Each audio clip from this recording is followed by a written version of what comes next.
este va a ser el acto donde vamos a llegar al reconocimiento número 100, donde tratamos de distinguir a los que tanto han hecho por la cultura del trabajo.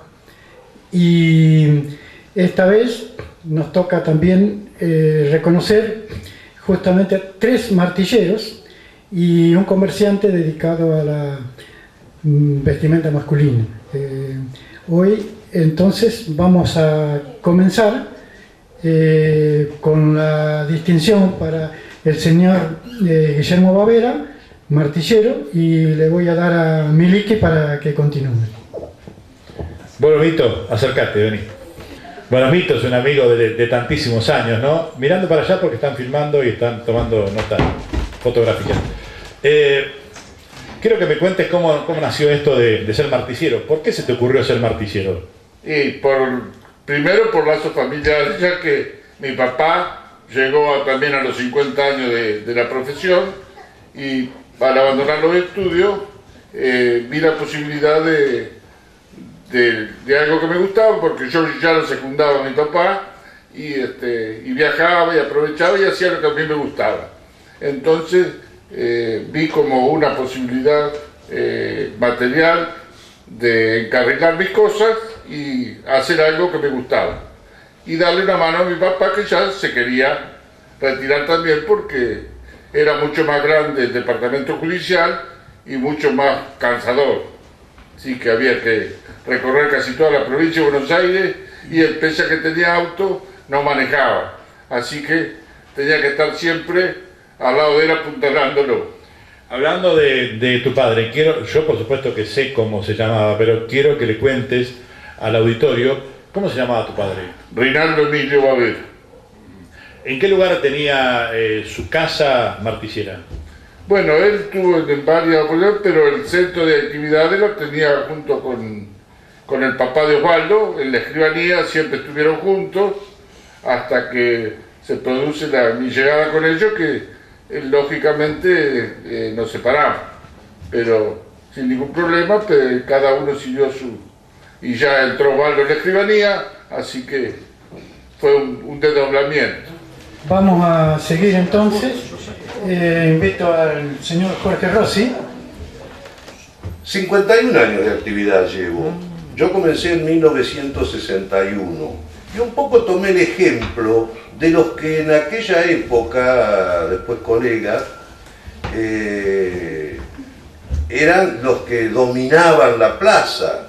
Mi gran amigo Héctor Porré, aquí presente, que era un hombre joven, elegante y espigado, como se decía en aquella época, don Roberto Agen, Reinaldo Bavera, Miguel Ibargüengoitía, bueno, qué sé yo, la playa de profesionales del martillo, y que en aquella época era muy fácil conseguir la matrícula de martillero, lo cual no era bueno.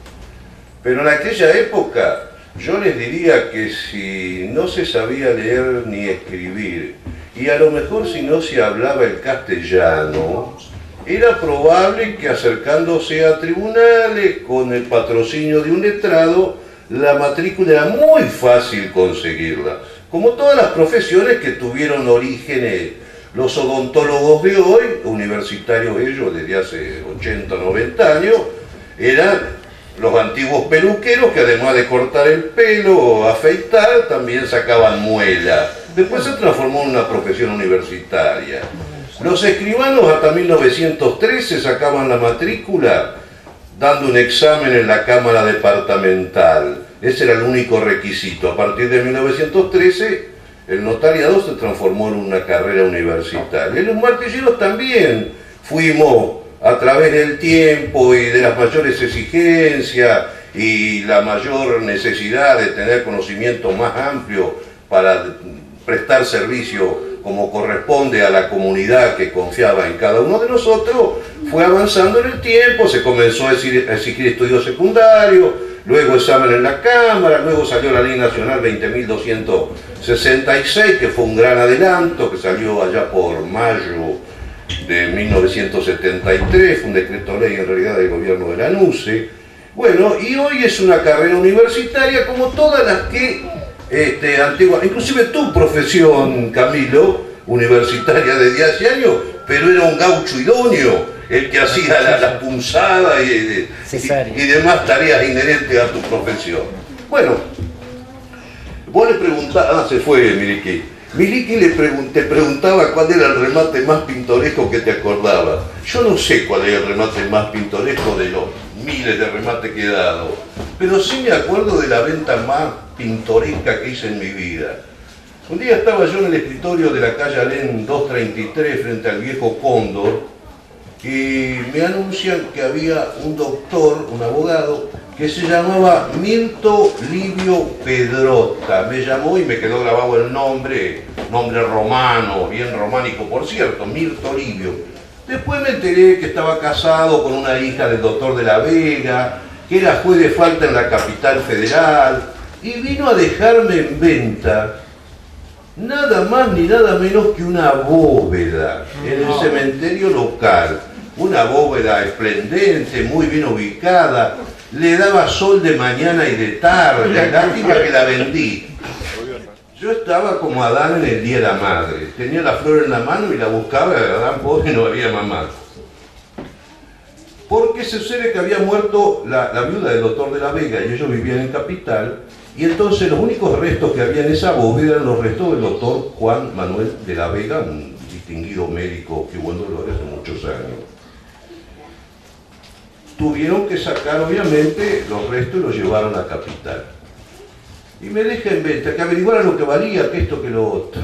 Bueno, lo primero que hago, me voy a visitarlo a don Ramón Avanza, un viejo y reconocido escribano local, que fue intendente del 48 al 52, que era un poco en esa época mi consejero espiritual. Entonces voy y le pregunto, don Ramón, me han traído esto, ¿cómo se hace? Le pregunto como escribano y como es intendente. Yo no tenía la más mínima idea. Entonces me dio don Ramón una charla de esa que solo él sabía dar. Me dice, mira, los sepulcros, las bóvedas, son bienes que están relativamente dentro del comercio. Relativamente. Y no porque si hay bienes, si hay restos humanos, están fuera del comercio y no son materia de compra-venta porque se considera lugar sagrado. En cambio, si están fuera, o sea, no hay restos dentro de ella, están dentro del comercio, y me dio el ejemplo de que en la Recoleta, que es el lugar más caro del país, no los departamentos de afuera de la Recoleta, los departamentos adentro de la Recoleta, no es Puerto Madero el lugar más caro del país, es el metro cuadrado de la Recoleta que tienen escritura incluso y se inscriben y valen fortuna. Bueno, la cuestión que me desasló y venía el tema del precio y a quién le vendo yo una bóveda. El mismo Ramón Avanza me indicó que la viera la señora de Falco, que era la administradora del cementerio, la fui a ver, no solo que me dio idea de valores, sino me dijo que un viejo empleado de tribunales, el señor Rochá, andaba buscando una y al otro día vendí la bóveda, qué sé yo, esa fue la más pintoresca que tuve. Y como remate pintoresco, una vez en una sucesión en Conesa, había 8 hermanos todos peleados y había que rematar, entre otras cosas, oveja, vaca, caballo, había que rematar un emprendado y estaba inventariado como un emprendado.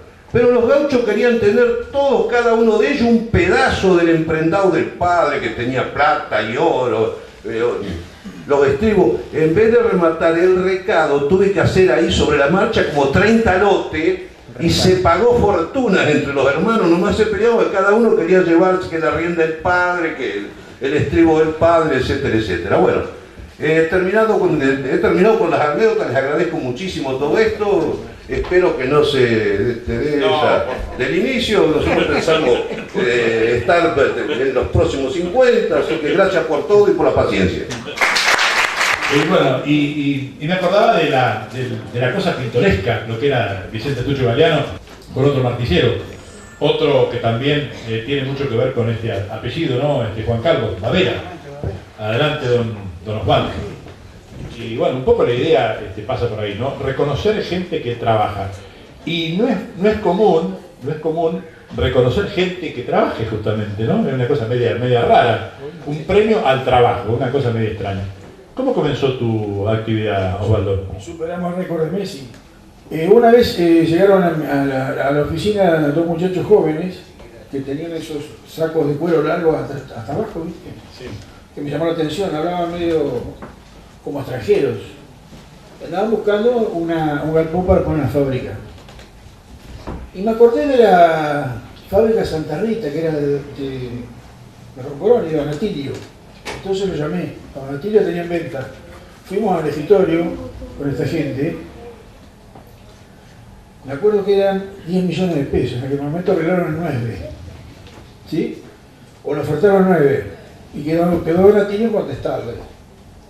Entonces nos fuimos. Y el muchacho me preguntaba si el hombre era ciego, porque Donatilio tenía la costumbre de mirar para arriba. Y me dejó una tarjeta. Y yo la tarjeta la tomé y la guardé.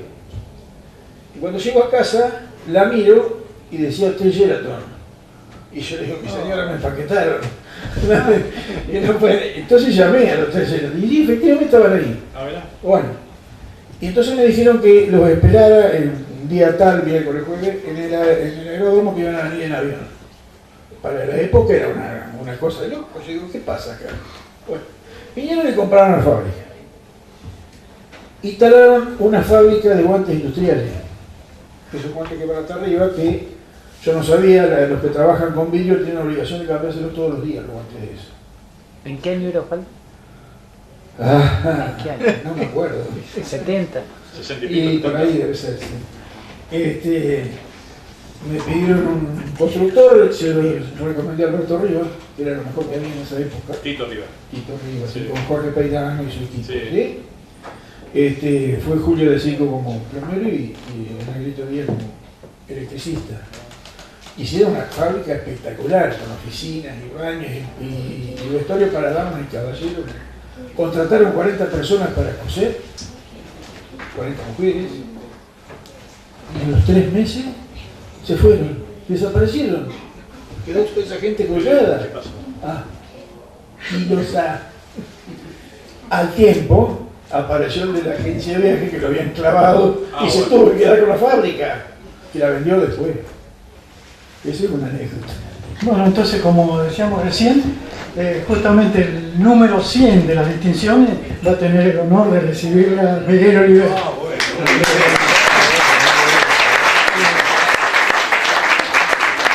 Sí, no, con comercio no. Trabajé en un Casagali, muchacho. Y de ahí me gustó mucho el comercio. Y a los 22, 23 años Miliki. me entusiasmé en ese negocio. Perdón, y no caíste así porque está primero. A ver, ahora sí.